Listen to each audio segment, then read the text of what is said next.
Hello and welcome to the Business and Beyond podcast for the week of August 19th, 2023. I'm Gary Dick, and we're going to get right to it this week. My conversation with the CEO of a diverse marketing agency and a nationally recognized speaker and his unconventional path to getting there.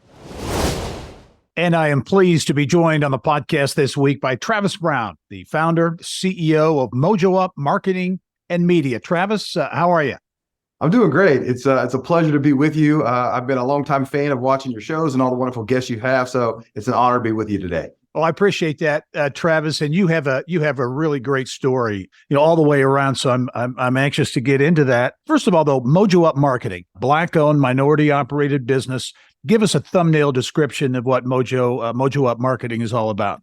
Well, we're a Black-owned, full-service brand creative agency that geeks out on building and advertising brands. At the end of the day, people have a story that needs to be told. And our purpose is really to be able to help tell that story, shape their brand, and make their greatest impact. And we do that from solopreneurs, small businesses. We also have enterprise clients as well. So we have a wonderful staff and super excited to be, really representing the Indianapolis, Indiana market as a marketing agency. Talk about that, Travis, because everybody talks about brand and brand development. And in your view, and I guess various people would have different takes on what brand is all about and what establishing a brand is all about. From your perspective, what are really the important elements when a company, big or small, tries to really develop and establish that brand? Well, I think when most people think of brand, they think about this logo, right? They think about the Jumpman, they think about the Starbucks logo, the Apple, the Nike swoosh, what have you. But it's really not about the logo. It's really about the story behind the logo. And what the big brands have done for years is they spent billions of dollars to really tell a story of who they are, what they do, how they do it, why they do it, and the level they do it. And when you can invest money and enough money to do that, ultimately, you create a brand. What most small businesses really need is a unique positioning. It's a little bit different. It's really about a problem that they solve. So like in our business, Gary, we always say, most of our clients are great at what they do, just not enough people know how great they are at what they do. And we solve that. We help them build the right message, do all the creative, put it in front of their ideal client, wow them, and help them grow their business, make more money, drive revenue, or make an impact. And so when I think about what our job is to help people craft that message, because they're already doing great things. They just don't know how to really communicate it in a way that makes people go, oh, I want to work with them. And that's what we do through the lens of a brand and creative.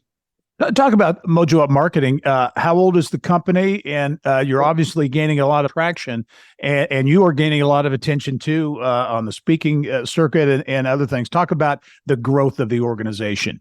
So we just celebrated 4 years.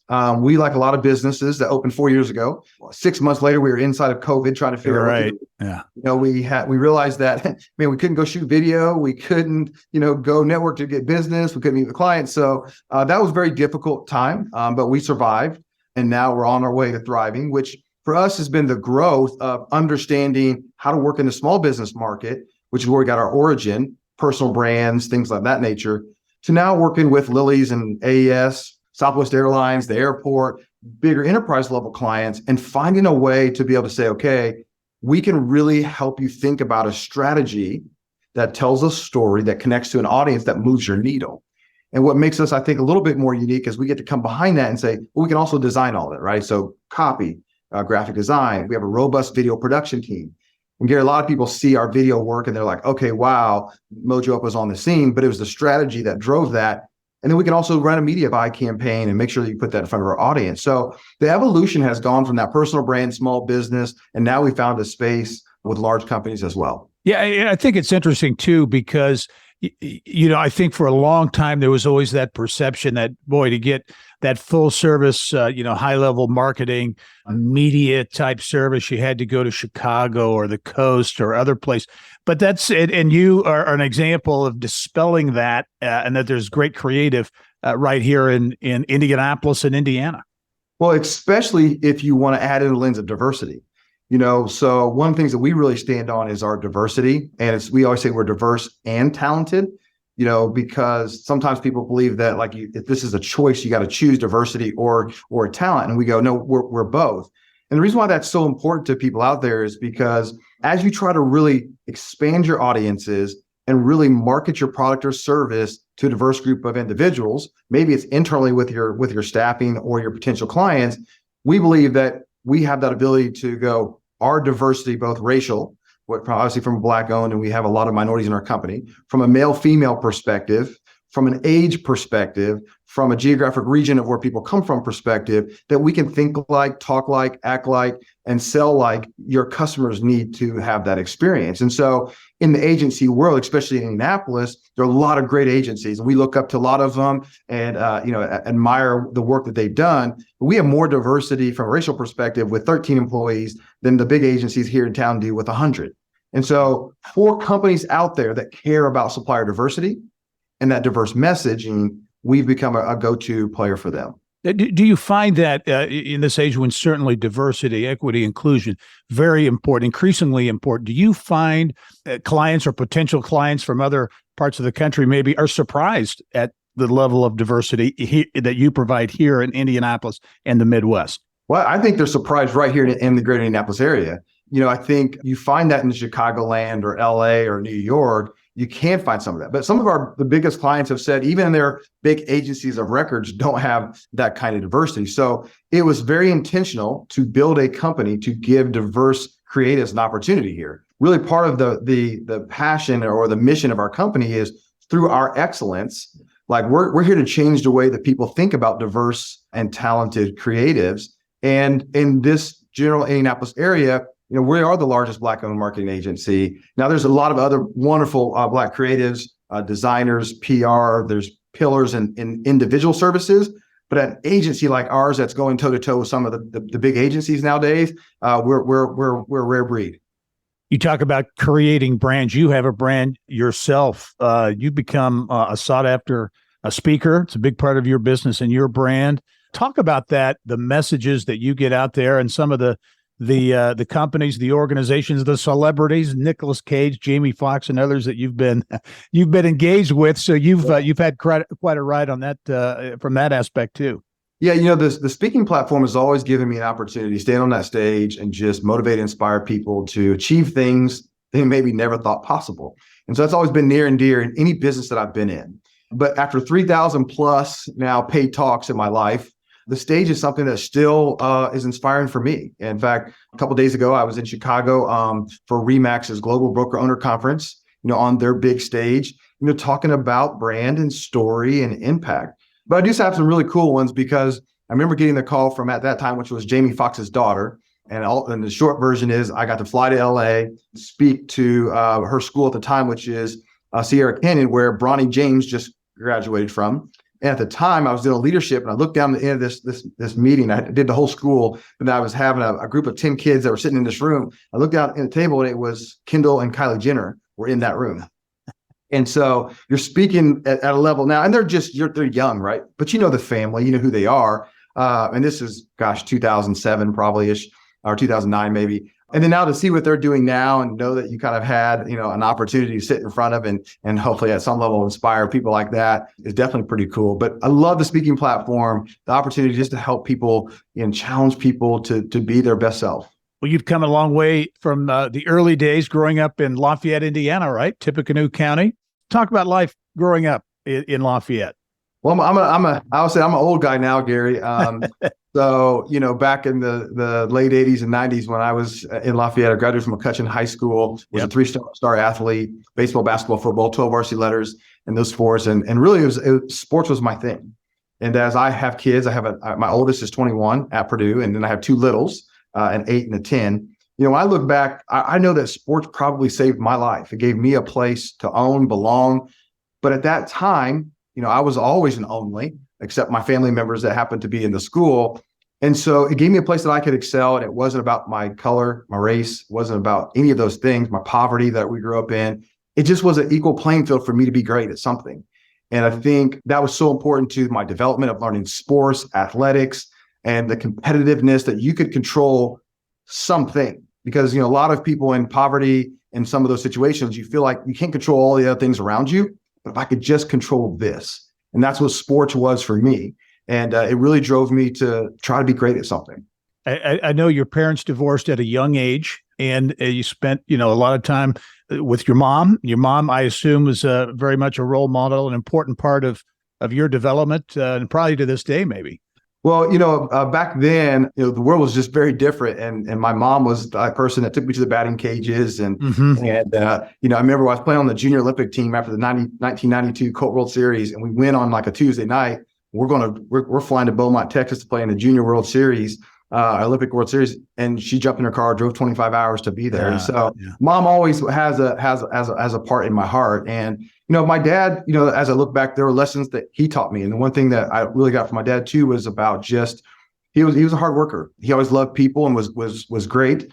But I also learned a lot about what to do and what I want to do different as a father from my relationship with my dad, which growing up wasn't very good. But now as an adult, and we've had just the most great conversations. You talk about speaking. I took my dad to one of my first speaking engagements he's ever seen me speak last year in Nashville. And we spent the whole car ride just talking about lessons and how you as a kid perceive what happened, how you as an adult perceive it, and just trying to mend the growth of two grown men now talking about, man, my dad was a great dad compared to his dad, and I'm trying to be a great dad compared to my dad. That's great. Well, you mentioned sports, such an important part of your life. You're very good at it. Got a scholarship to Purdue, right? Talk about that. Did you have several opportunities to go to college to play football or play other sports? Yeah, so I was really torn between baseball and football. I was going to originally go to IU to play baseball, and I had an opportunity to go to Illinois State first to play football and baseball. At the time, they had just won Missouri Valley. They had a great baseball program, and football program was 1AA. But as an opportunity to kind of go do both, which I thought was going to be great.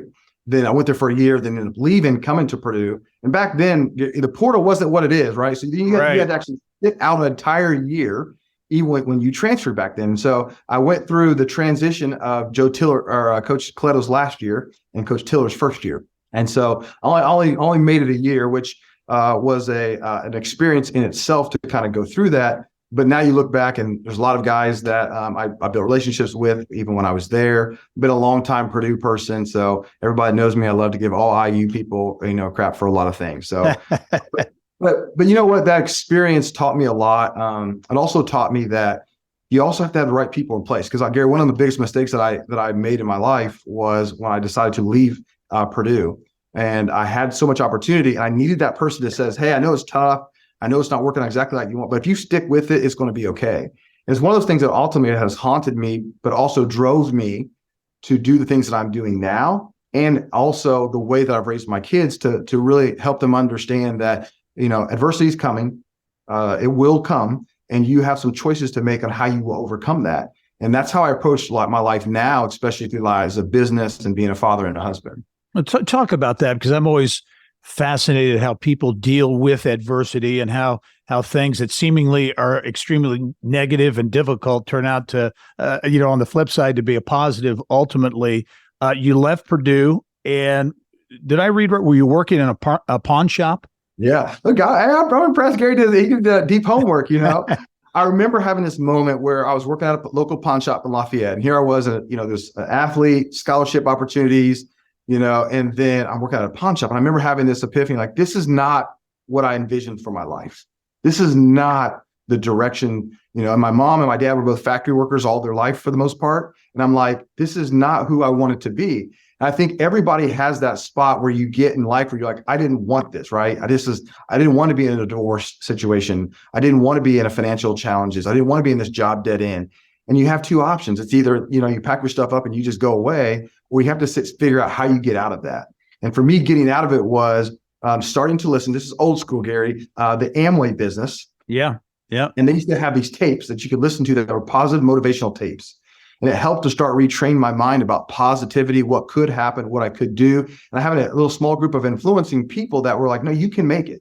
Like, I don't care where you came from. I don't care how much money. I don't care your poverty. I don't care how many times you dropped out of college. You can make it. And so I started on that mindset shift to reprogram that thoughts, those opportunities for me to do something with my life, which really led me to learning how to speak, which learning how to be an entrepreneur, started my first marketing company at like 21. and going through a whole period of my life that I had to reprogram a lot of junk. And so I think that's, fast forward years later is part of the reason why I wanted to be a speaker. In fact, the reason why was I'm like, how do I help a 16-year-old Travis Brown make different decisions?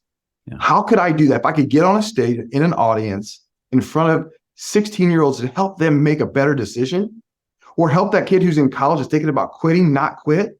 That's what started to drive me of becoming a motivational speaker. So that adversity then retrained my mind from a positive perspective, and the people around me, which you always hear about, became the catalyst for me to become, who I am today. How long did it take for it to happen? It seems like ever, first of all, and it seems like I'm still trying to do that. I think that's what people have to understand is that the job from growth is never over. Most people go to college, get a degree, and they stop learning.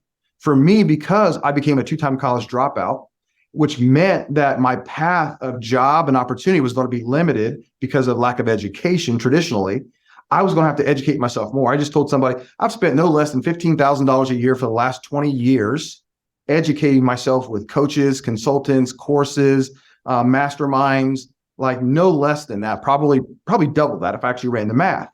But it's been a long-term growth process. In fact, one of our core values at MoJo Up is growth mindset. We always talk about learn, teach, and grow. I mean, you got to learn and you got to teach other people so that you can grow and so that they can grow. And so I think it's a lifelong journey. I know it's a little cliche for some people to say you're always learning, but the truth is, man, if you're not always learning, then you're dying. Yeah. And I think it's, kind of to that point, a lot of talk these days about lifelong learning and how, kind of the old traditional mindset was go to college for 4 years, get out and get a job and move on. But in reality, whether you're a consultant, a factory worker, or whatever the case might be, that lifelong learning is what's key to advancing in fulfillment and money as well. Well, it's funny because in our business, we talk to a lot of people around social media, and a lot of adults will be like, well, I didn't grow up with social media. I'm like, well, the kids didn't, like some of these kids didn't either. Like TikTok is only like 3 years old, right? So, nobody grew up with that. Instagram is, I don't know, 10 or 12 or whatever that number is. But like the excuse that I think a lot of us make is like, I just don't know how. And and really what they should say is, I just don't want to do it. And that's okay. But in this day and age, when it comes to business, you have to learn, you have to adapt. You got to be in one position, either to do the work yourself or pay somebody else to do it for you. And I think that's what we're doing for clients is they don't want to do it themselves. We have the ability to go in and kind of help them. Much more ahead with Travis Brown, the founder, the CEO of MoJo Up Marketing and Media, getting that second chance and making the most of it. Travis Brown, more with him when we return on the Business and Beyond podcast.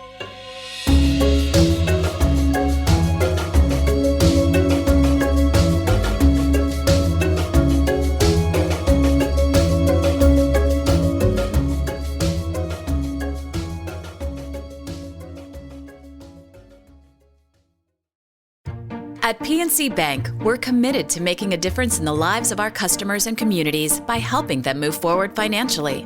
As a Main Street bank, we try to do right by our customers with every encounter. Our local teams offer personalized financial advice to help guide you in making the best decision. We're proud to be part of your community. PNC Bank. See how we can make a difference for you at pnc.com. Copyright 2022, the PNC Financial Services Group, Inc., all rights reserved. Welcome back to the Business and Beyond podcast presented by PNC. My guest this week is Travis Brown. Travis is founder and CEO of MoJo Up Marketing and Media, a full-service agency here in Indianapolis. And Travis, you talked about, kind of reaching a low point, rebounding, the things you did to make things happen and to make it better, to make it work. One of the things I know I read about you and your background is you wanted to make sure you were doing it the right way, kind of the second time, if you will, as you kind of rebuilt your life. What were the things that you really focused on to turn things around at that time? Well, I think it came at a point in time that I was reading a book by John Maxwell called Becoming a Person of Influence. And it really struck me because in that book, he really talked about non-compartmentalization and living a life that no matter if it's business, whether it's in your marriage, whether it's with your church friends, your buddies, like you were always the same person. Your character was always the same. And, kind of growing up in the area that I grew up, I felt like we were kind of taught to compartmentalize different aspects of your life. And so this was a reset for me to say, I'm going to be an authentic version of me, transparent to who I am, how I think, and how I feel. And that process was tough. It means that you have to admit some failure. You have to take some ownership from stuff that, you wish you didn't have to admit that was your fault.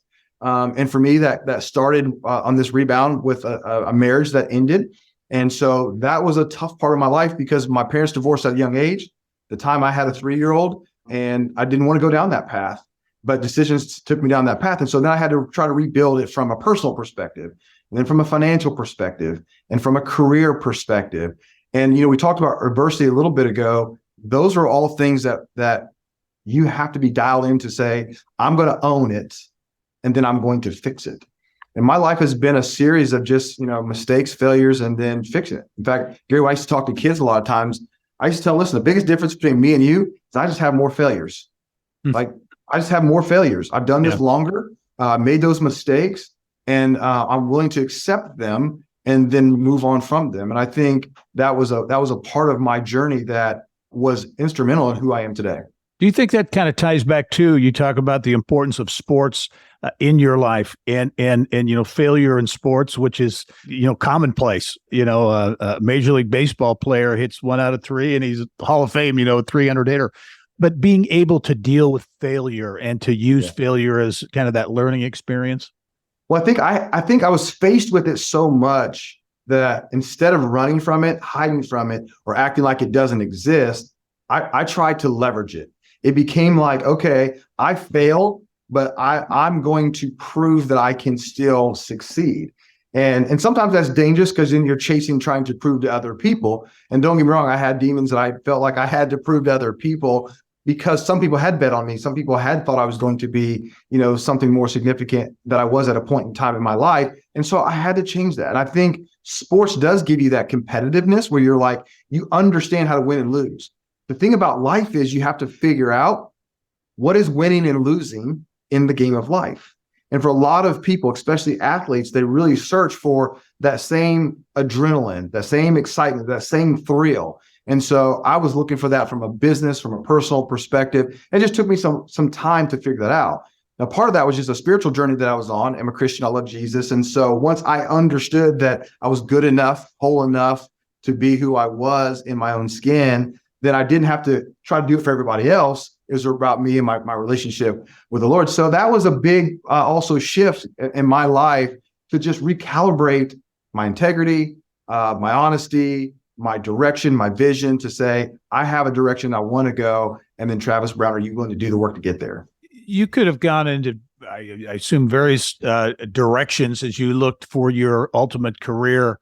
It seems as though, this marketing, speaking, motivational talks, those types of things seems to be a great fit. Why do you do what you want to do? And why is this your passion? Well, I think that for some regards, I don't know that I chose speaking or marketing. I feel like it chose me. Mm-hmm. I feel like, you get to a point and you're like, what do I do? Now I spent 10 years in the mortgage business, so I have that background too. But it was about like, how do you empower people's lives? And today's part of our mission is like, I'm able to, with my wife, she's associate principal at Warren Central, been there for 20 years. We've been married for the last 11 years. We have this ability to think about what we can give our kids, but we know that not everybody can give them that, whether it's mentally, which emotionally, psychologically, like all those things, financially, yes. But it's like, how do you do that for other people that don't know that they need it or don't have the support system? So that's really kind of how I got to motivational speaking years ago, was like, how do I help somebody else? And then through helping people, what you learn is you're helping yourself. We talked about my dad earlier. One of the things I used to talk about in my speeches with kids was my relationship with my dad. I don't know if you dug this out, but I did a show for MTV called MTV Made back in the day. Okay. And the kid that I was working with had a dad issue. And here I am, spending 3 months in a hotel filming this show to help a kid who had a dad issue. So what I learned in this process, Gary, was like, if you have some faith, it didn't really happen to you. Like, I always believe that God was trying to do it through me. So if I was willing to give to other people, share those pains, those adversities, those failures, I could help somebody else not have to go through it the same way or not have to go through it alone. And so I think once I got that mindset, which I think was implanted inside of me, then I cultivated that. And then I was pretty good at it. And then all of a sudden I'm on national tours, I'm speaking, I'm empowering people, I'm on TV doing really cool things. And it just kind of became like, oh, like this is what you were really called to do. And the only reason why I stopped speaking full time was because I needed to spend more time home. And so that's how I made the transition to marketing. The one thing that you got to learn real quick as a speaker is that if you can't market yourself, nobody knows you exist. Nobody's going to pay for you to get on stage. And therefore you can't share your message. You have to be a good marketer. And that's what I learned. And I just converted it into my marketing business today to do the same thing I was doing then. I'm just doing it in a different format. Well, you've got a lot going on for sure. Give us an idea of what's next. What's that vision for Travis Brown personally, and also MoJo Up Marketing? What's next?